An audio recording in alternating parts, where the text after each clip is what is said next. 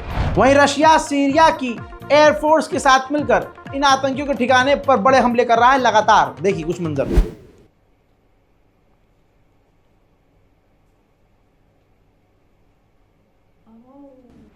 अब किसी बेवकूफ को यह लग रहा हो कि ये मुसलमान हैं, दाढ़ी वाले हैं, ये एक लाइव सबक है पूरी दुनिया के लिए कि हर दाढ़ी वाला, हर इस्लाम का परचम लहराकर ड्रामा करने वाला मुसलमान नहीं होता। किसको पूरी दुनिया में कोई ऐसा मुसलमान नहीं होगा जिसे फिलिस्तीन और बैतुल मुकद्दस से नफरत हो। अल्लाह अकबर। इन आतंकवादियों को देखिए, ये देखिए बैतुल मुकद्दस की तस्वीर को उतारकर इन्होंने फेंक दिया है, और तो और जो फिलिस्तीन के कई जगह झंडे लगे थे इन्होंने वो उतार के फेंक दिए हैं। तो दोस्तों अब ये तस्वीर साफ हो गई है। भारत, पाकिस्तान, बांग्लादेश, जितने भी जहां के भी मुसलमान किसी वीडियो में नीचे ये कमेंट करते हुए दिख जाएं कि अरे वो तो शियों को ख़त्म करने वाला संगठन मुसलमान संगठन है, अल्लाह की तरफ से फरिश्ते आए हैं। ये शिया सुन्नी की जो नफरत है, खासकर जो शियों से जो तुम्हें नफरत है, ध्यान रखो ये तुम्हें कहीं काफिर ना बना दे, तुम्हें दोबारा करना पड़ देना चाहिए। तुम किसको सपोर्ट कर रहे हो? दाढ़ी देख के सपोर्ट कर रहे हो कि हाँ ये रेबल्स हैं, ये लड़ाकू हैं। अरे देखना, आगे देखना अब ये सीरिया में क्या क्या करेंगे। अब सुनिए तुर्की का हरामीपन सुनिए। तुर्की की इंटेलिजेंस इन आतंकवादी तथा कथित रेबल्स को इंटेलिजेंस प्रोवाइड कर रहा है, सैटेलाइट मदद दे रहा है। उधर मेरे दोस्तों अमेरिका ने कहा है कि हम इसमें इन्वॉल्व नहीं हैं और जो कुछ भी सीरिया में हो रहा है इसके जिम्मेदार बशर अल असद खुद है। इन आतंकियों के हमले में सीरिया की आर्मी के टॉप कमांडर मारे गए हैं। मेरे दोस्तों सीरिया के अंदर तक ये घुस चुके हैं आतंकी रेबल्स, और इन्होंने अब ईरान के एक मिलिट्री बेस पर भी कब्जा कर लिया है। यह है वीडियो।